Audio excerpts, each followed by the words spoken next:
Hey everyone, it's Dan Reecer and Robinson Burkey from the Wormhole Foundation. Thanks for taking the time to listen to us today.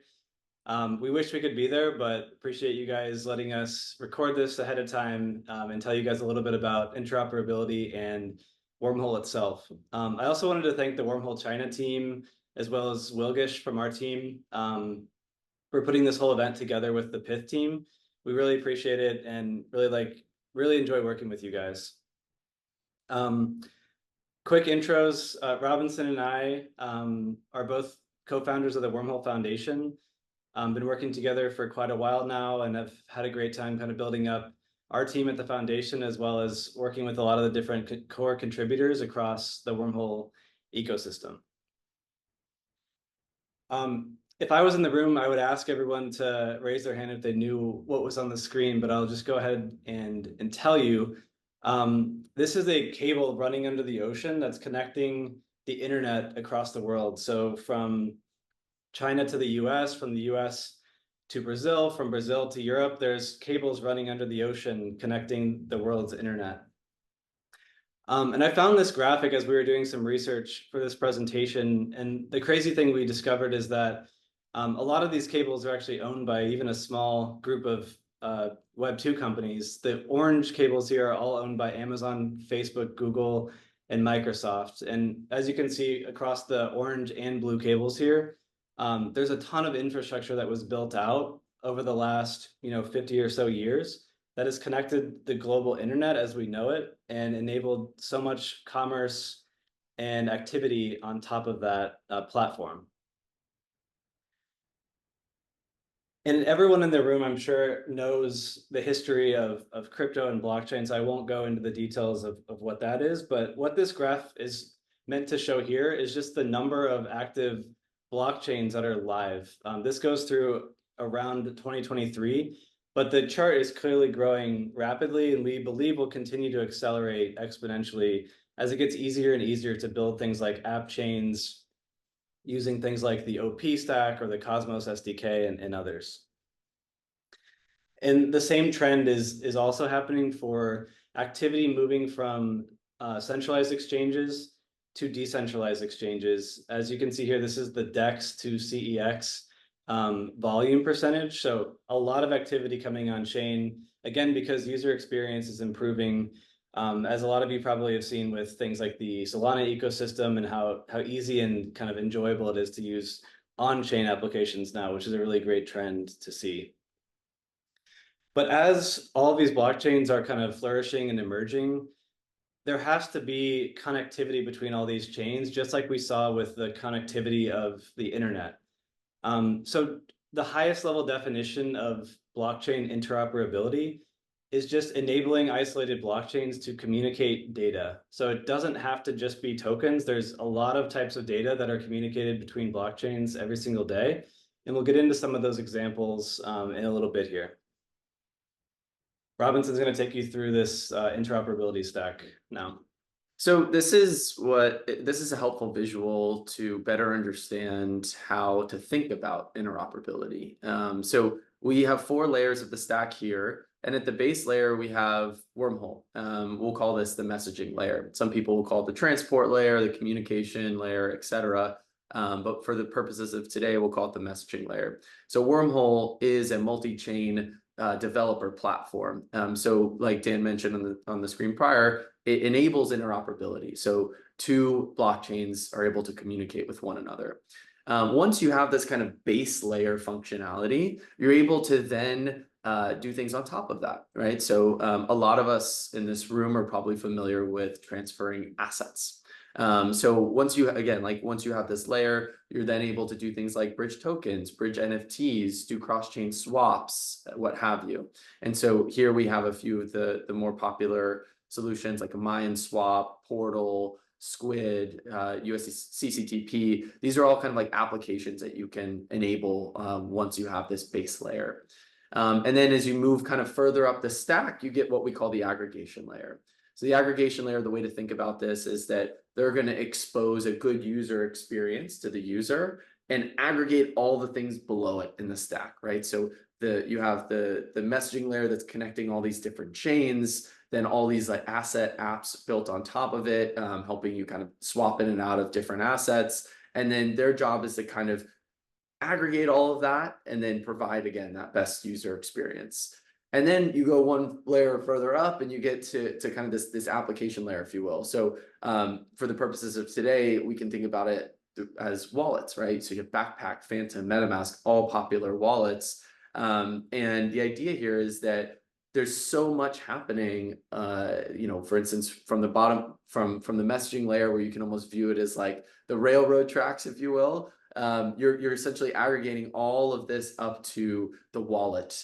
And so the ideal user experience is maybe going from any native asset on any chain to any native asset on another chain. And so this is obviously very focused for the purposes of today on assets, but later we'll get into more use cases that are possible with interoperability. Next, we'll briefly go into what Wormhole is. And we've already obviously given quite a bit of teasers here, but Wormhole is the leading interoperability platform powering multi-chain applications and bridges at scale. And we'll get into what that means. So at its core, Wormhole enables blockchains to, and I often say, communicate with one another, send data or share data with one another. So you have a source chain, and you can think about that as, let's say, a Solana, and you're able to send to a target chain, send information. So you can think about this as like Ethereum. So there's a lot of graphics on the screen, but we'll just briefly go over this. So essentially, you have a source chain, and let's say you want to send an asset.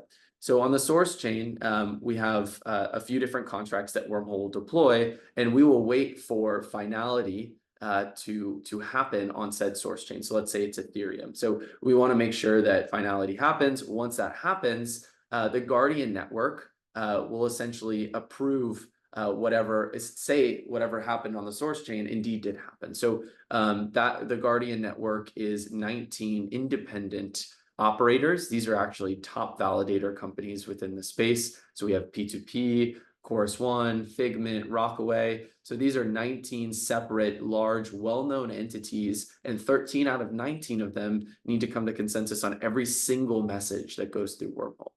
So then after you have that consensus, you have a relayer. And I like to think about this as almost like the mailman. So they'll pick up that message and then deliver it to the target chain. So in this example, we're saying Solana. And then the contracts on the target chain are able to receive and then action on said message. And all of this is happening under the hood to enable a given message to go through the Wormhole protocol, but so that you can also build applications on top of it. And the most simplest form or way to think about an application today is sending an asset from chain A to chain B. And just to think back to a couple slides ago when he was walking you through the interoperability stack, the bottom layer, the messaging layer on that slide looked pretty simple. But when you actually, double click on that layer, this is actually what's happening behind the scenes. So this little this little ball here that's moving through, this is just, consider it like a package of data, a packet of data. So this could be governance data from Uniswap. This could be price feeds from Pyth. This could also be tokens going through Mayan or Li-Fi or one of these token bridges. So this message is carried through. He mentioned that there's this Guardian network. This is a really important part of Wormhole's security setup. So they make sure that every message going through the network is valid and should be allowed to kind of pass through to the other chain. And then, like Robinson said, the relayers, kind of the ones who pick up that message and deliver it where it needs to go on the target chain. So that last slide was it's really the foundation of Wormhole as a network. It helps operate messaging, which enables a lot of different products around it. Wormhole messaging is actually one of the products listed on this slide, and like I said, foundational to everything that Wormhole is. So developers on various chains and various companies are integrating sometimes directly with Wormhole messaging, which is probably one of the deepest integrations you can do, and requires a direct integration with messaging without some of these kind of abstraction layers or software development kits that make it a little bit easier or straightforward to build with. but sometimes the use case requires direct integration with messaging. So Wormhole messaging itself, I'm actually going to start with number two, is a product that we have for building multi-chain protocols. Wormhole SDK is an abstraction of the Wormhole messaging product, which the software development kit is really, when I say abstraction, it just means it's almost like a simplified way of packaging this together for developers to go and use. And developers are using the Wormhole SDK to build multi-chain applications. So as opposed to multi-chain protocols at the messaging layer, they're using this to build multi-chain applications on a variety of chains across Wormhole. And then these two products are also foundational to the other three that Robinson's going to walk you through of NTT, Queries, and Connect. And so you can probably guess by now, but Wormhole obviously enables interoperability, but at the end of the day, it is a multi-chain developer platform. So the goal is to have multiple different tools that any developer can come along and use to enable whatever action or whatever they want to build. So number three here, native token transfers is an open framework where you can take a token from one chain to another. So that essentially is completely owned by the developer. Those contracts are owned by the developer, not Wormhole, the protocol. And there's no vendor lock-in. So they're future-proof in the sense that, yes, Wormhole can be chosen as that security configuration to take that token from chain A to chain B. But you can, add in another provider in the future if you did need to or did want to. And I think that's really important and part of our ethos. We also have queries. So you can think about messaging as kind of pushing data to another chain and queries as pulling data to another chain. And both of those are kind of these important primitives to make sure that you can provide a developer that's building multi-chain with the tools they need to do whatever they want in a secure and decentralized way. And lastly is Wormhole Connect, and Connect is like a reference implementation so that any developer can easily pick up this widget of sorts and embed it in the front end of their application. So with as little as few lines of code, you can have cross-chain deposits and cross-chain swaps natively in your application. You don't have to go to another website, or the user, doesn't have to go to another website. You can have that natively in your application in a super easy way. And so this is just a big toolkit for developers to do anything they want multi-chain. And one thing I'll mention is that the products that you see on the screen now is a snapshot as of April 2024. This was smaller if you went back a year, and it's going to be much bigger if you look forward in 1 year. So what you'll notice as you get to know the Wormhole contributors is that we build products that developers need and are asking for, and we're really out here to solve problems for developers. So NTT was built, for example, as a framework for people who don't want to be locked into a standard that is being forced on various tokens around the industry. Queries was built for teams who needed to pull data more cheaply. And Connect was a problem that we solved because teams were having to send users away from their application to do bridging. And we said, okay, why don't we bring that experience into your application? So various teams across Sweep, across the Ethereum ecosystem, across the Phantom ecosystem, and others are integrating Wormhole Connect directly into their application to allow users to transfer tokens in and out of their application without having to even leave the app itself. I wanted to go into a little bit more detail on messaging. We mentioned both of these things kind of indirectly on the graphic a few slides ago, but Wormhole messaging is essentially is comprised by verification, which is done by the Guardians today, and then relaying, which we said is what kind of brings that message to the destination. But one thing to mention here is that the Wormhole Guardians is one of the most respected kind of security and verification methods in the industry. The Uniswap Foundation actually commissioned a bridge assessment report, which rated Wormhole the #1 interoperability protocol in the industry based on security and decentralization practices. The Wormhole Guardians were a big part of that result for Wormhole. But one thing to mention, Wormhole ZK is also coming very soon. There's a ZK roadmap that you can read on the Wormhole website, which gets into a lot of detail about why we're building this. But essentially, this is moving Wormhole to a near trustless setup so that we can remove trust from the system and allow what's called a ZK-like client on the source chain and on the destination chain communicate data without having to use any sort of trusted entities such as these guardians. So Wormhole ZK has onboarded around 4 different contributors: Lurk, Spoken, Succinct, Supranational, and then AMD is the hardware provider for all of the Wormhole ZK products. So we're really excited about Wormhole ZK and standing up trustless transfer corridors between several different chains across the industry. So that's coming soon this year. We also wanted to just go through a quick kind of overview of the key integrations, various collaborations or partnerships that we have around the industry. One that I just mentioned is AMD, and you may be wondering what exactly we're doing with AMD. So AMD is providing hardware for various Wormhole contributors who are going to be operating these light clients that are heavily intensive on computation, and you need to have the best of the best hardware to be able to run these programs.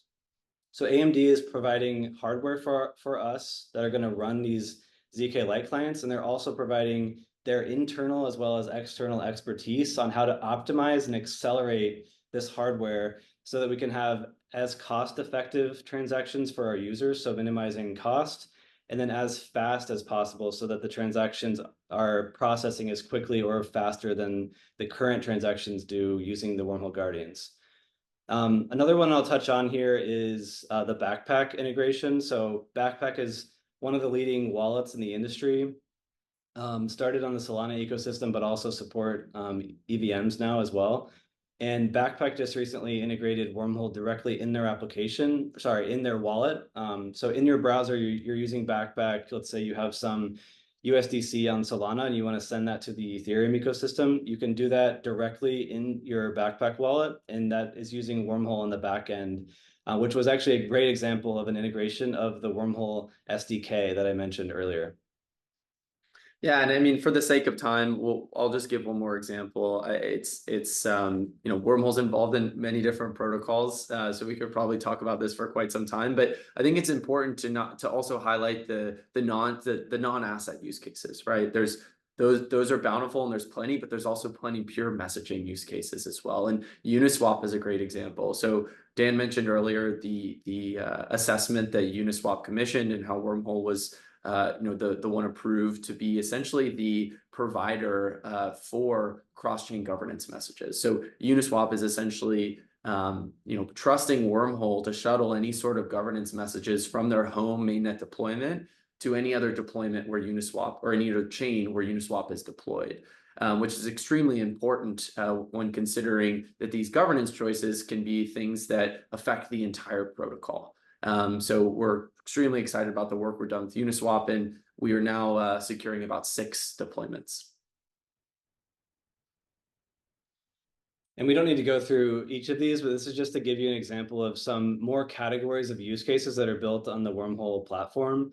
Obviously, we're integrated with several different blockchains. Right now, it's over 30 different chains. DeFi applications, governance, as we've mentioned, lots of different bridging protocols. Cross-chain NFTs, such as the DeGods and Utes, who have gone cross-chain several times actually using Wormhole and will continue to do that more. And then a newer class of applications that we're calling natively cross-chain or natively multi-chain applications. This includes teams like Pyth and Synonym, Magpie, and Hashflow. Pyth and Synonym are interesting examples of teams who have been building multi-chain from day one, as opposed to building an application on one chain and then trying to figure out multi-chain, a year or two down the road. So definitely look into Pyth and Synonym, as well as, Magpie and Hashflow, building out these interesting multi-chain use cases. So speaking of use cases, we're going to go into a couple examples here. We can actually skip this slide because Robinson already mentioned this. Just to be clear, this is taking ETH mainnet decisions made by the Uniswap governance DAO and sending those decisions off to chains like Optimism and Base, Moonbeam, and others using Wormhole.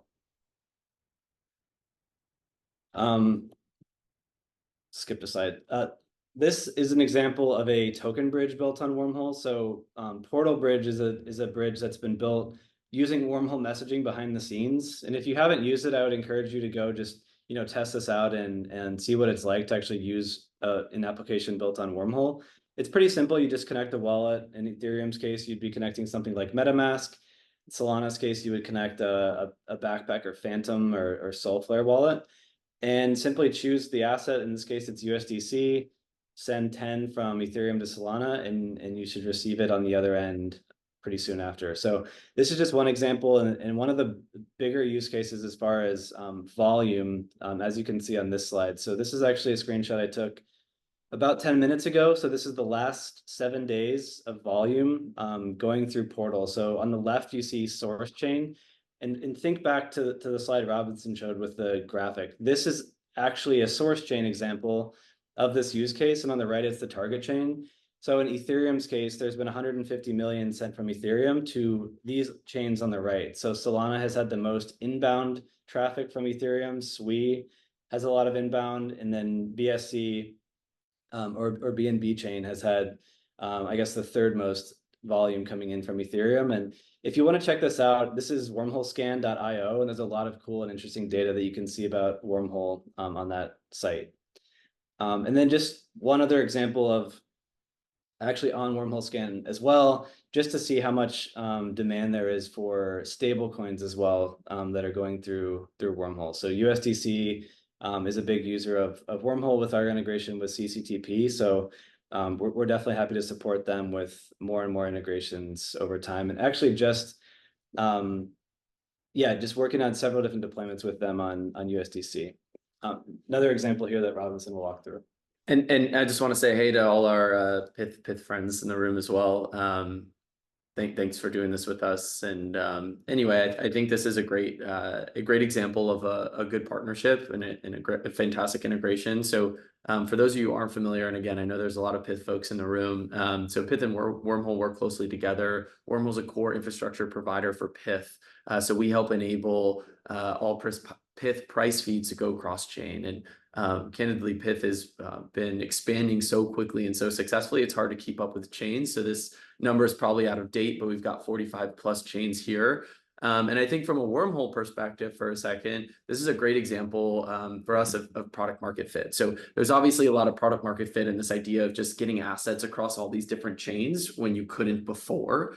But this is a really interesting messaging use case or messaging product market fit. When you think about Pyth, this team did such an amazing job of securing 90% plus of the TVL. And some of the folks in the room can probably correct me if I'm wrong, specifically on Solana. And it's like, okay, we've been so successful here because of our model and our high quality data and you know how fast we can expand to chains and support new price feeds. How do we take this model to all these other chains, the rest of the on-chain world, if you will? And so it was just kind of this perfect opportunity to have Wormhole pick up these price feeds and deliver them to these chains. And you can kind of see here where Pyth's obviously this is daily average updates. You can see a lot of this on Solana around the May-June timeframe. And then, with Wormhole, kind of that exponential growth that comes with it. So if we want to go to the next slide, you can also see the kind of up and to the right chart for Pyth when it comes to the apps and integrations. This is obviously a testament to their fantastic product and ability to expand fast. Cool.